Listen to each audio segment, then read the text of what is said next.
Hello everyone, I'm Dr. Jimmy Gray, and today I'm going to share a story about how I helped an executive, and let's call her Anna, use the design of experiment or DOE framework to elevate her leadership. If you're a manager or an executive seeking a new path for leadership growth, this is for you. We'll move from a product-like mindset to leading as a system we can design, test, and also improve. So Anna came to me with three signals: inconsistent team performance, fuzzy outcomes, and decisions that felt more like guesses than strategy. Instead of chasing blame, we treated leadership as a system we can prioritize. And I said to her, if we want better results, we'll run experiments on our leadership practices, just like we would with our products. I kept the conversation plain and practical because leadership isn't about theory, it's about observable, repeatable change. I walked Anna through the core idea in simple terms. We started with variables. What can we adjust as leaders? Is it our communication cadence? Is it our decision rights? Is it our feedback frequency? So we started and laid out all the variables.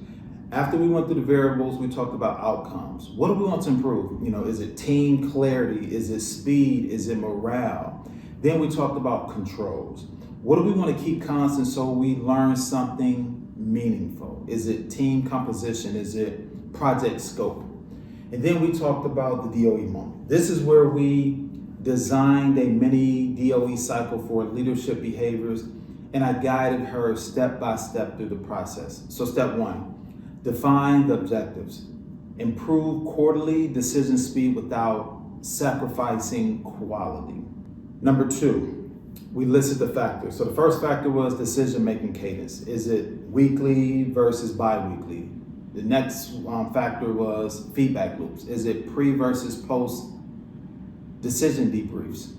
The next factor was information sharing. Transparent dashboards versus selective updates. Number three, we set levels. For cadence, weekly or bi-weekly. Debriefs, was it before or after decisions? Dashboard, was it fully visible or core metrics only?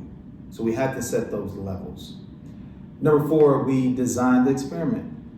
We created 2 small parallel leadership sprints where different teams tried different factor combinations for 2 weeks. And we kept it to a 2-week window. Number 5, we measure the outcomes. So we track decision speed, alignment clarity, and post-decision satisfaction. And I emphasize a key point. We're not chasing perfect answers. We're learning the system of leadership. So let's talk about the experiment in action. So over 2 weeks, 2 leadership cohorts ran parallel sprints. One cohort, they used weekly decisions with immediate post-decision debriefs, and they used full dashboards. The other cohort used bi-weekly decisions with pre-decision debriefs and core metrics shared. And they documented timing, clarity, and morale on just a very simple scorecard. So midway through the experiment, we started seeing some patterns.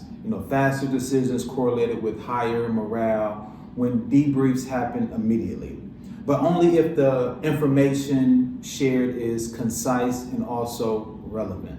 So let's talk about the insight and change. So we ended up regrouping with Anna and her leadership team to kind of reveal the findings. So I'm gonna say, quote, our best leadership happens where speed and clarity meets structured reflection. Cadence, weekly decisions for high velocity projects, bi-weekly decisions for longer projects.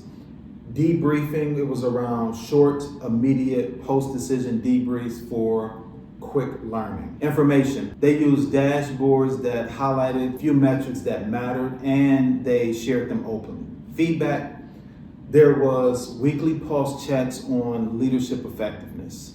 So from my perspective as a coach, a DOE mindset turns leadership into a learnable system. By guiding Anna to experiment with how she led, what she decided, when she debriefs, and what she shared, We don't just improve a project, we elevate, the entire organization, how they learn, how they adapt, and how they win. And if you want stronger leadership for your organization, borrow a page from the scientific notebook. Define the outcomes, test the levers, measure what matters, and iterate with intention. The strongest leaders are those who design, test, and continuously improve the way they lead.